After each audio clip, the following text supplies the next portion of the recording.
Hello. So today is Sunday the 28th of March, and today I'm planning to kind of talk about something a little different than I'd normally talk about, or at least kind of do something a little different. So I mentioned this last time, and today I'm going to look at kind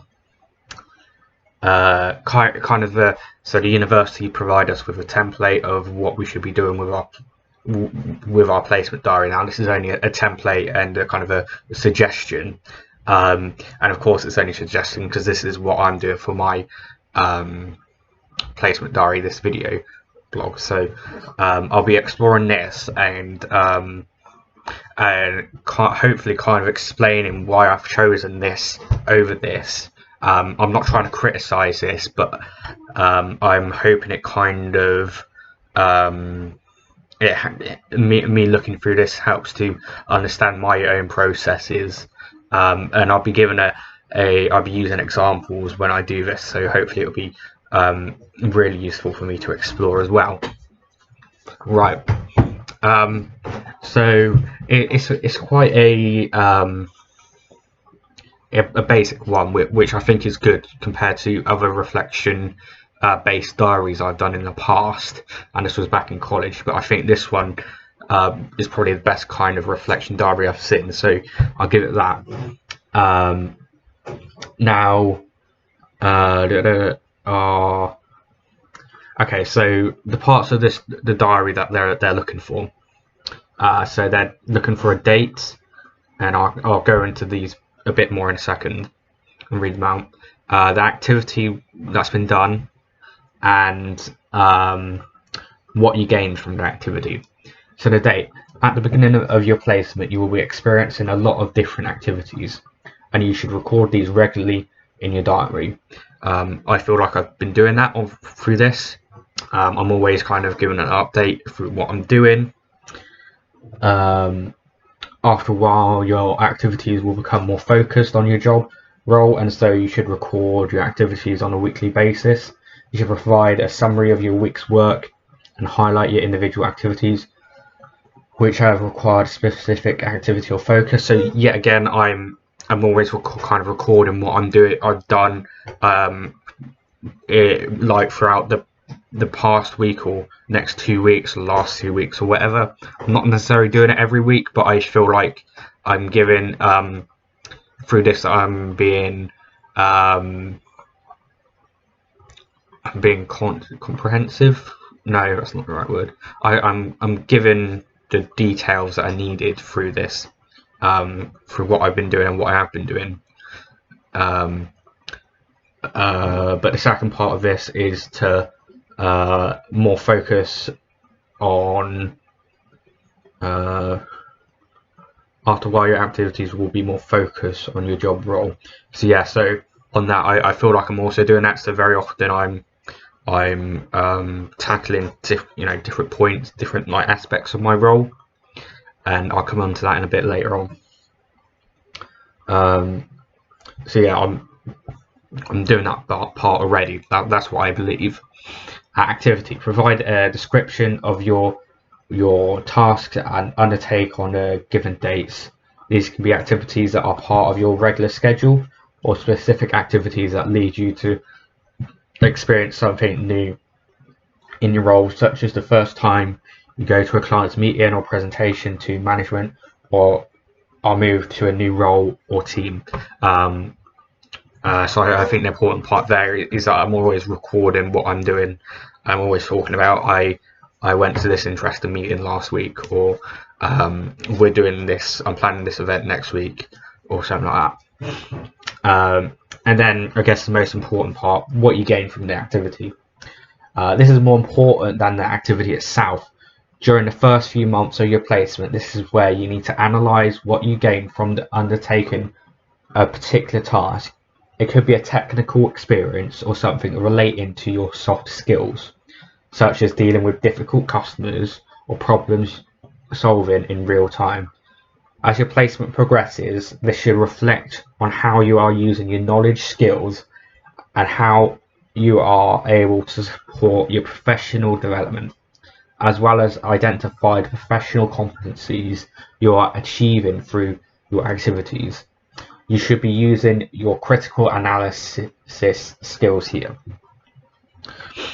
Okay, so I think what you gain from an activity, how it addresses it here, is a little bit different to how I sometimes address it in my videos. Very often I'm kind of thinking it through from my head, and I think that helps me kind of critically understand what I've done and how that's benefited me, and I'll go through that in a bit more later on. So next off, it starts to talk about the kind of skills I may be building, and these are the skills that I would kind of talk about in the what have I gained. So I'll talk about those in a second and talk about where those are applicable to me. Okay, here we go. There are a lot of different skills you could use them without even realizing. This is a list, not definite, but it gives you a good starting point. These are taken from the council. Okay. So first, cognitive skills: the ability to identify, analyze, and solve problems, work with information, handle a mass of diverse data, assess role risks, and draw conclusions. So key skills are analyst, attention, detail, and judgment. So where am I using this? I'm using this. So for example, I'm using this in my social media aspect of my role. So when I go to a core group, I'm listening to what their current concerns are at the minute. Say it may be around e-safety, for example. So I'll go and do a post on that, figure out what the main concerns are, and I might go back to the group and say, is this enough? And then they might say, no, we need more. So I might go and plan a e-safety event like I did the other day. Genetic competencies: high level and transferable skills, such as the ability to work with others in a team, communication skills, listening and questioning, written communication, influencing, planning, organizing, having interpersonal sensitivity. Key skills: so image, influencing, interpersonal sensitivity, listening, organization, sensitivity, planning and organizing, questioning, teamwork, working with others, and written communication. So I feel like I'm using this whenever I'm going to our core group of young members or having a team meeting with the rest of our group. And with this, I'm putting forward ideas that they're giving ideas to me of what I can be doing, and that's kind of how I'm addressing that. Personal capabilities: the ability to desire to learn for oneself and improve self-awareness, lifelong learning, philosophy, emotional intelligence, and performance, to be a self-starter and to finish the job. Keywords: to achievement, orientation, adaptability, flexibility, creativity, decisiveness, initiative, leadership, and tolerance of stress. So I think there's kind of a few ways I'm dealing with this. So kind of on the personal aspect, I've been becoming more self-aware in the how I want to be applying my skills going forward in my career. So I want to be working in some capacity of promoting rights, I guess. It also talks about achievement orientation, so that's about what we are looking to achieve. Now, in a lot of I think in a lot of placements that this may be a monetary kind of achievement. However, I think in my role, it's and for what I want to be doing in my life, it's about it's going to be about I guess kind of getting the right policies put in, that kind of stuff, which is kind of how I've been approaching it so far. technical ability, having the knowledge, experience of working with relevant modern technology, the ability to apply and exploit information technology, key skills, technical application, technical knowledge. So I've been applying that through, and I very quickly kind of managed to achieve that through using Microsoft Excel, Word, PowerPoint. I had to relearn all that, but I've kind of managed it, and through using social media and figuring out how I can make that, use it to be effective, understand the kind of algorithm and all that. And business or organizational awareness, having that appreciation of how businesses operate through having had preferably relevant work experience, an appreciation of organizational cultures, policies, processes through organizational understanding and sensitivity, ability to understand basic financial and commercial principles, key skills, commercial awareness, financial awareness, organizational understanding. So I've approached this through understanding how kind of the third sector work, how bidding and tendering and commissioning works. I've kind of understand kind of the frustrating processes, the frustrating financial aspects of it as well. So for example, if when you put a bid in for something, the money you get from that can only be used for something specific, and that might sound kind of straightforward, but that can be quite frustrating when you want to be doing more. Okay, practical and professional elements. The critical evaluation of the outcomes of professional practice, reflecting and reviewing own practice on an ongoing basis. Practice continuous professional development and expertise and project a positive, strong professional image at all times.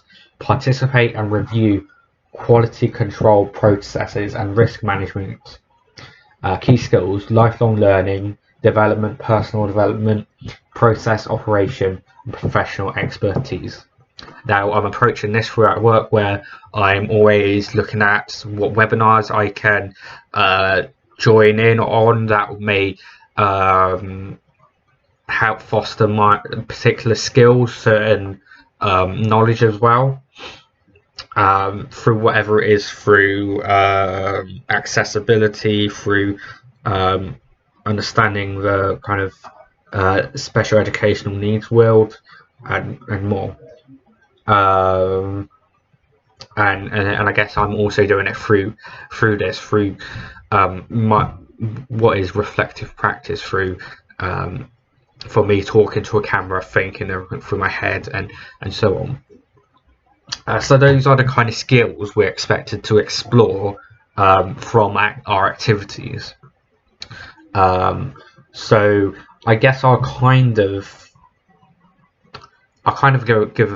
try and talk through what they would expect from me, and I'll talk through an example from this week. Okay, so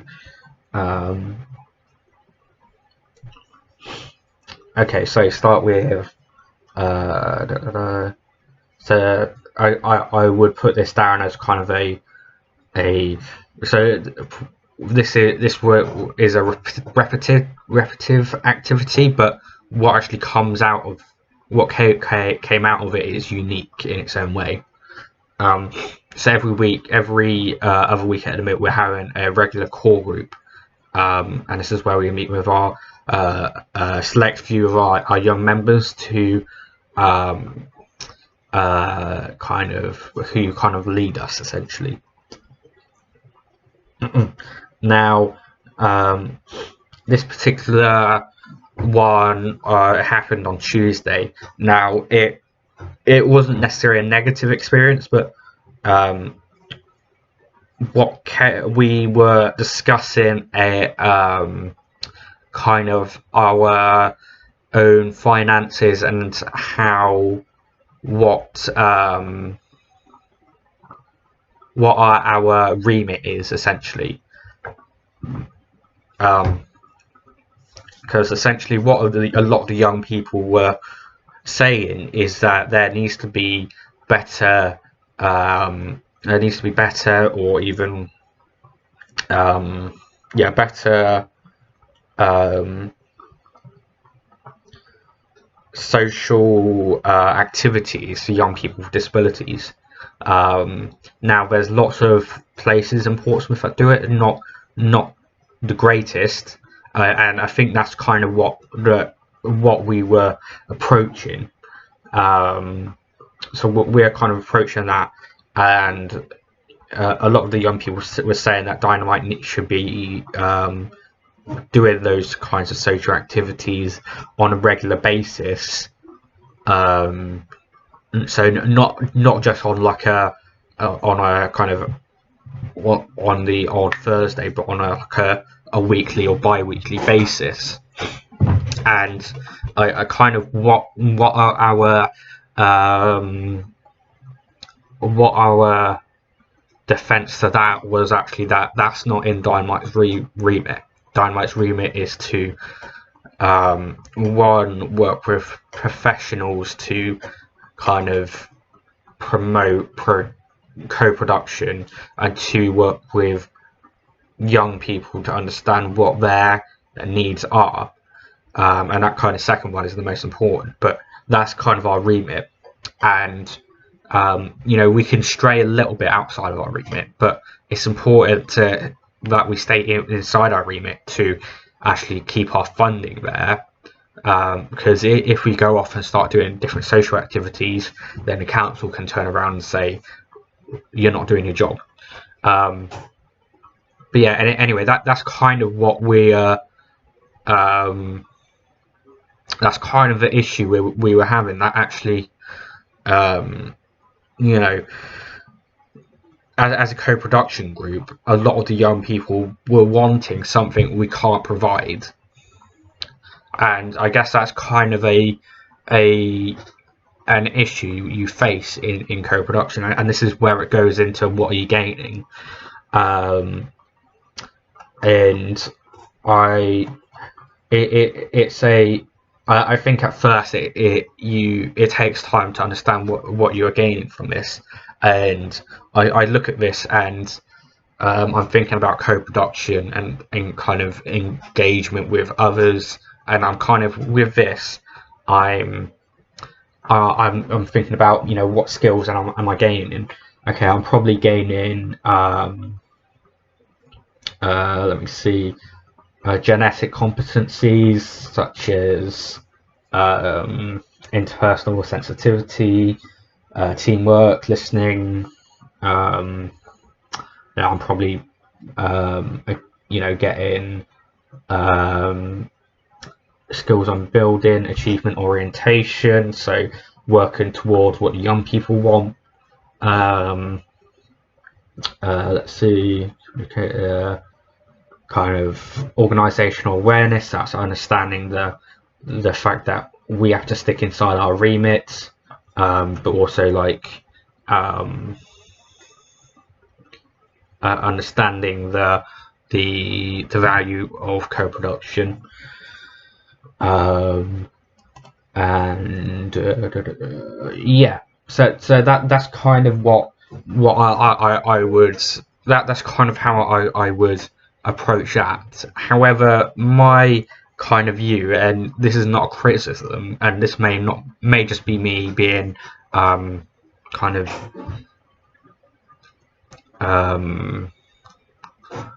uneducated on this kind of approach, but the way I see it is that is not necessarily reflective on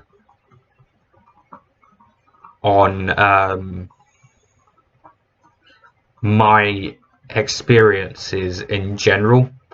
So when I'm talking about the issues we're having around co-production, how we're kind of trying to work around it, and I've discussed with my colleague how in the future we may be able to approach this, and there's a number of other issues there, like how we're trying to address everything but in a kind of particular amount of time. So with this, I'm co-production. I'm trying to think through like how we can do it on the phone to my colleague. I'm kind of reaching back to thinking about community engagement, which module I took back in second year, and thinking about how actually, there's not necessarily a right answer for everyone. Different groups um, required tailored support, um, and I've kind of gone back on this in other areas of my life in different ways.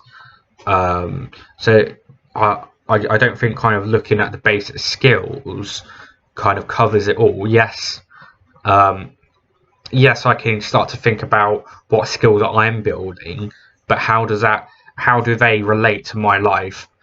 And I'm thinking about how actually I'm slowly I'm progressing a knowledge of kind of engagement with others and how that can be effective.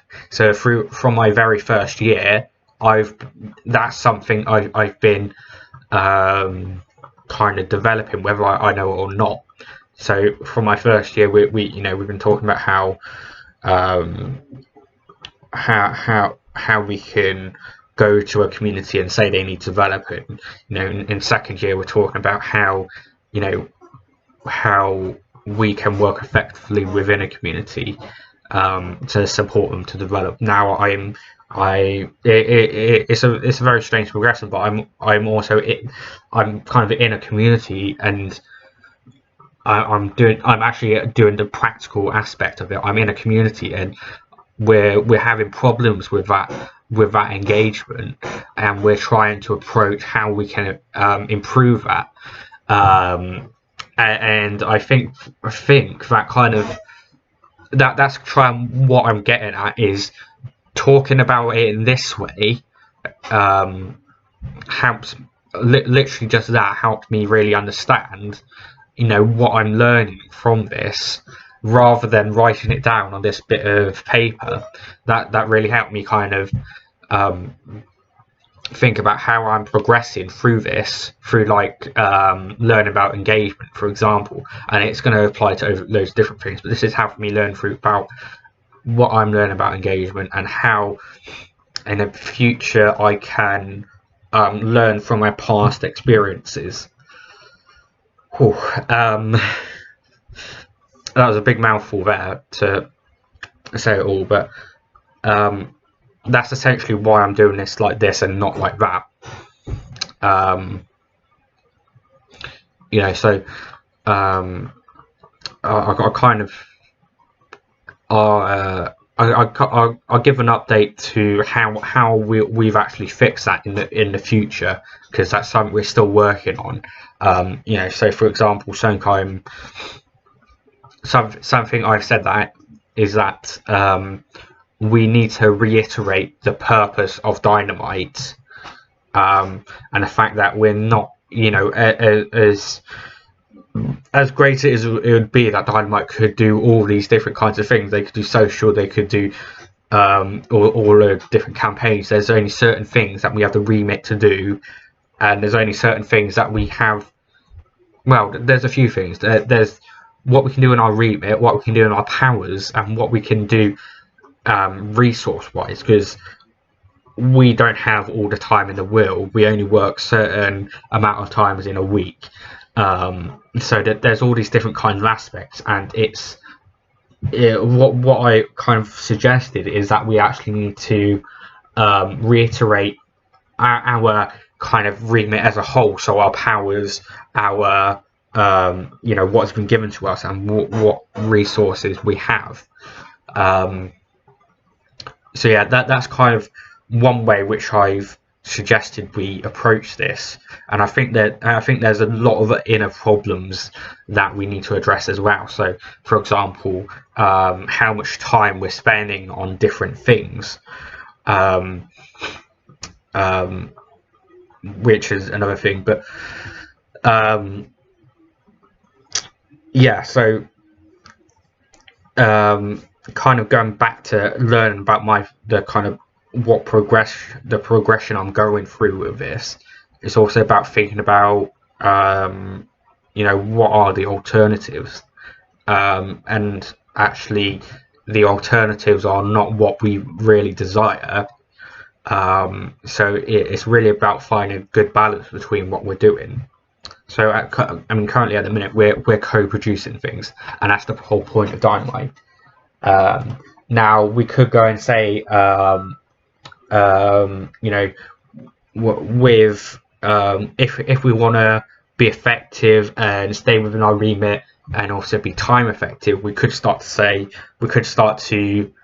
bring ideas to the group and say, we either do this or this or this. Vote on one of these and we'll do it. And if they don't choose one of them, we won't do any of them. Now, okay, that might be effective. However, that won't be co-producing, and that won't be within our remit, and it won't be, in a sense, it wouldn't be right to do that, because that won't be co-production. That would be what we would say consultation, for example, or engagement, and that is kind of working for individuals, where we want to work with individuals, and that is what co-production is. So yeah, I'll probably, if I remember to, I'll try and give an update of how we actually kind of get past this barrier in the future.